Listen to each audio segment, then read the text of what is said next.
your future. Make your future. 네, 오늘도 미래캐스터와 함께 미래생활 업데이트 해보시죠. 자, 요즘에 챗GPT 굉장히 많이 사용하잖아요. 그러다 보니까 챗GPT가 멈추게 되면은 일도 학업도 멈추게 되는 그런 혼란 상황이 펼쳐지기도 합니다. 그래서 전 세계 사람들이 이 AI에게 의존하는 것들이 늘어나고 있는데, 그러다 보니까 국가 차원에서 중요해지고 있는 개념이 있으니 바로 소버린 AI예요. 오늘 이 개념에 대해서 살펴보려고 하고요. 자, 소버린 AI가 뭐냐? AI 주권이라는 뜻으로 AI 기술 및 관련 데이터에 대한 정부 또는 조직의 통제력을 의미한다는 거예요. 자, 그러니까 AI에 관련된 인프라 그리고 데이터의 주권을 너무 해외에 의존해가지고 뺏기게 되게 된다면 곤란한 상황이 국가 차원에서 펼쳐질 수가 있다는 것이죠. 자, 그래서 제가 한번 미래 AI 주권을 상실했을 때 발생할 가상의 사태들을 정리해봤어요. 자, 첫 번째, AI 시스템이 먹통이 되어가지고 국방 시스템이 제대로 작동하지 않는 경우도 생각해 볼 수 있겠죠. 챗GPT 사태처럼 AI 인프라가 한국에서 구축이 되어 있지 않다면 국방 역시도 해외에서 문제가 생겼을 때 굉장히 큰 문제가 발생할 수 있다. 자, 두 번째, 외국 기업의 특정 기술, 부품 등을 의존하고 있다가 정치적 갈등으로 수출을 해외에서 중단하는 사태, 이런 것도 펼쳐질 수 있어요. 예전에 일본과 정치적인 마찰이 있을 때 반도체 관련 소재를 한국에 수출하지 않는 뭐 이런 일이 펼쳐지기도 했잖아요. 자, 세 번째요. 국민 그리고 기업의 데이터가 외국 기업으로 넘어가서 무단으로 상업적으로 이용되는 사태도 우리가 우려할 수가 있겠죠. 그래서 미국 같은 경우에는 벌써 지금 중국 틱톡을 막는다든지 그런 일들을 하고 있는 거잖아요.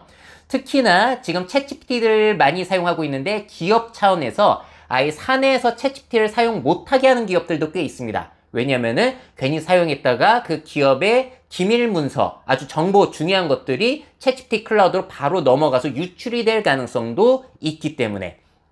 자, 네 번째 우려 사태예요. 외국 AI 기술에 의존하며 자국 AI 연구 및 개발에 소홀해져가지고 시간이 지남에 따라서 기술 격차가 더 커지는 사태. 그래서 더욱더 의존하게 되는 것도 우려해 볼 수가 있겠죠. 자, 다섯 번째는 뭐가 있냐면은 외국의 AI 시스템이 정치적인 의도를 가지고 정보를 왜곡해서 국민들의 인식을 조작하는 사태까지 우려를 해볼 수가 있다는 거예요. 자, 이 문제에 대해서는 최근에 SBS 뉴스에서 보도를 한 적이 있습니다. AI 주권 상실 사례라고 해가지고 보여주고 있는 건데, 이렇게 한국과 일본 사이에 그 부분에 동그라미를 친 다음에 여기는 뭐라고 부르냐라고 하게 되면은 일본에서는 일본해, 한국에서는 동해라고 부른다 라고 대답을 하고요. 제가 또 한국어로 물어봤어요. 둘 중 세계적으로 뭐가 통용이 되냐라고 물어봤더니 세계적으로 통용되는 명칭은 Sea of Japan, 일본해라고 답변을 준다는 거예요. 그러니까 전 세계 사람들이 이제 챗GPT를 사용하면서 이런 걸 묻게 되면은 저 바다는 일본 바다일 가능성이 높겠구나라고 생각을 할 수가 있다는 것이죠. 자, 근데 이거는 한국인들 입장에서는 우려가 되는 건데, 한국에서 사용하는 AI만 무조건 동해가 맞고 일본에는 틀리다라고 말을 한다면은 그것도 국가가 국민들을 세뇌하는 문제가 있진 않을까라는 생각이 들기도 했습니다. 자, 그걸 이렇게 한번 비유를 들어보자고요. 만약에 북한이 AI 주권이라면서 자체 AI를 개발한다면은 어떤 정보들이 나오게 될까요? 아주 편파적인 정보를 주입해서 북한 국민들을 세뇌시키려고 하겠죠. 그래서 이거는 AI 주권 사례라고 보기는 힘들 것 같습니다. AI 세뇌 사례라고 해야겠죠. 자, 그래서 각국에서는 현재 데이터 주권을 위해서 자체 인프라도 구축하고 각국의 특화된 AI 모델들을 개발을 하고 있습니다. 일본 같은 경우에는 자연재해에 특화된 AI를 개발하고 있고, 프랑스, 인도 역시도 자국 AI에 전폭적으로 투자를 해가지고 AI 주권을 확립을 하려는 움직임이 있다는 거예요. 자, 그러기 위해서는 일단 AI 관련 인프라부터 독립을 해야겠죠. 자, 우리나라의 데이터가 해외 AI 기업 데이터 센터에 넘어가지 않게 하려면 국가가 자체적으로 AI를 위한 데이터 센터, 클라우드를 갖추고 있으면 아무래도 유리할 수가 있으니까 AI 주권 측면에서는. 자, 물론 그래픽카드, 메모리 등 관련 하드웨어 역시 국산을 하게 된다면 의존도는 더욱더 낮아질 수가 있을 겁니다.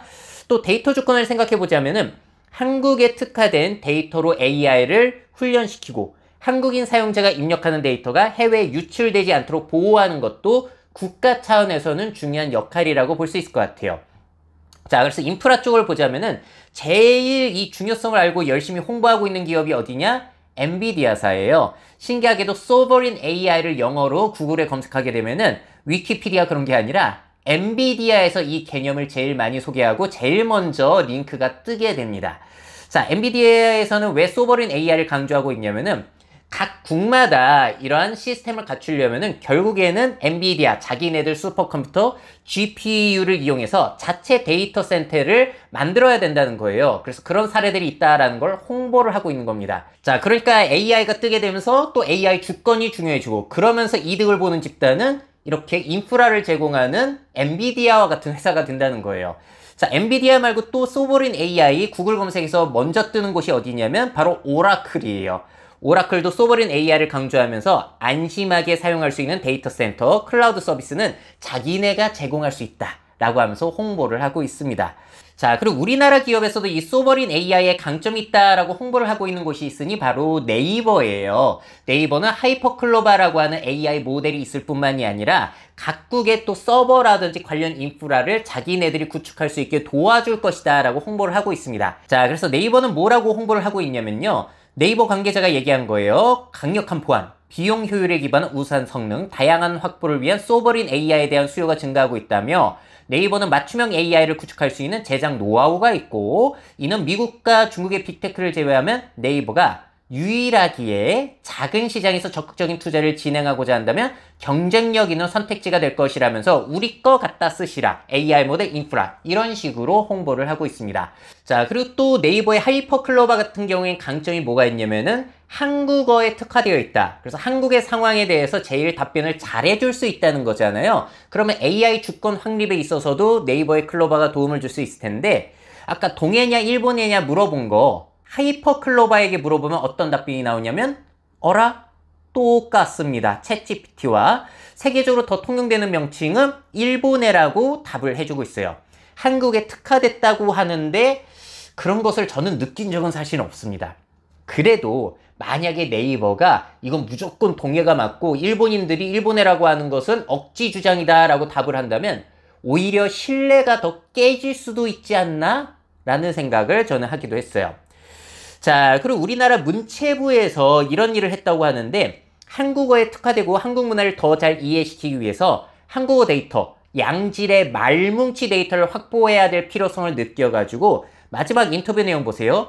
유인촌 장관은 세계 AI 시장에서 데이터 주권, 문화 주권을 지키려면 한국어를 잘하는 한국형 AI 기술 개발이 무엇보다 중요하다며 한국형 AI 기술 개발 현장 등 다양한 의견을 반영해 한국어 말뭉치 구축 및 저작권 정책을 추진하겠다라고 했다는 거예요. 자, 그래서 참 이 부분에 대해서는 잘 대처를 해가고 계신 것 같다라는 생각이 들었습니다. 자, 정리해 볼게요. 자, 국가 안보 및 경제 안보를 위해서 외국 의존도를 줄일 필요는 분명히 있을 것 같아요. 자, 그리고 자국 내에서 데이터를 처리하고 보호함으로써 개인정보 보호 및 데이터 주권 확립을 할 필요도 있겠죠. 한국의 데이터는 한국에서 보호하며 처리가 되면 좋으니까. 또 AI 주권이 확립이 된다면 자국 AI 기술에 대한 정책과 규제를 자주적으로 설정 가능하겠죠. 지금은 우리나라 정부에서 챗GPT한테 그거 하지 마세요라고 주장을 할 수가 없기 때문에 이런 걸 확립하는 게 국가 차원에서는 중요하다는 거고요. 또 한국의 문화적 맥락을 이해하며 문화적 정체성을 보호할 필요도 국가 차원에서는 분명히 있겠죠. 자, AI는 사실 편견 없이 인터넷에 학습 데이터를 가지고 결과를 주는 점, 그거는 좋습니다만 문제는 학습 데이터의 대부분이 영어, 한국어는 거의 없다 보니까 한국인에 대한 이해가 부족한 AI가 될 수도 있기 때문에 이 부분은 국가 차원에서 우려를 할 필요가 있다는 거예요. 자, 그래서 이렇게 한국에서도 AI 주권에 대한 이야기 나오고 있는데요. 과연 한국은 AI 주권을 확립할 수 있을까요?